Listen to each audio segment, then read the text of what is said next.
Ito yung meron at ito naman yung wala. So, kitang-kita niyo naman yung pinagkaiba niya. Sobrang buhay na buhay yung mata ko dito sa kabila. Unlike dito, parang ang lungkot niya.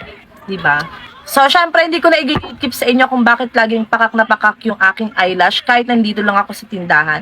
So, walang iba yan mga Mars ko. Ito lang naman ang ginagamit ko. Hindi ko na kailangan magpa-eyelash pa sa iba.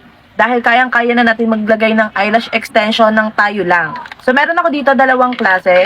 Bali, ito nga ay kailangan pa siya ng glue. Ito naman is meron na siyang kasamang glue. So, wala naman pinagkaiba mga Mars ko. Sobrang parehas silang magandang gamitin. So, ngayon, ipapakita ko sa inyo kung paano ko nga ba ikakabit itong aking cluster eyelashes para laging pakak ang aking eyes.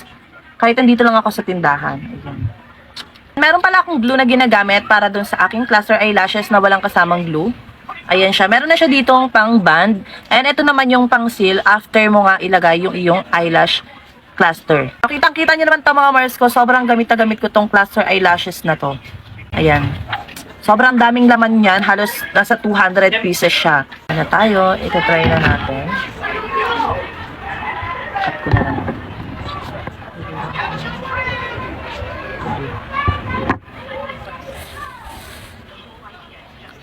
Ayan, bali nalagyan ko na siya ng glue. Ngayon, papatuyuin lang natin saglit bago natin siya ilagay dito mismo sa ating eyes.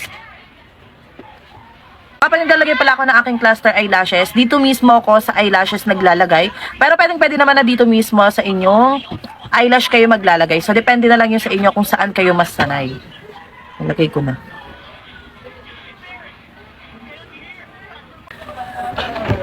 Yung ginagawa ng itsura patient reaction. So, yun mga Mars ko, natapos ko na nga rin pala itong kabila. Ayan. O, diba? Ang ganda. Lakas makabuhay ng mata.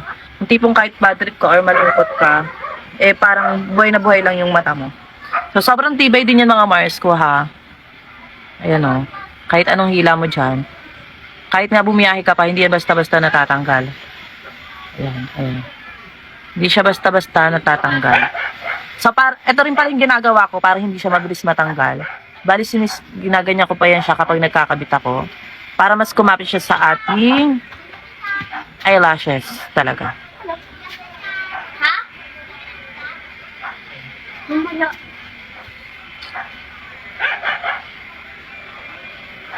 Cream ay nga po, tapos house. So, kung gusto nyo nga rin matry yung ganitong cluster eyelashes, ilalagay ko na lang sa comment section yung link.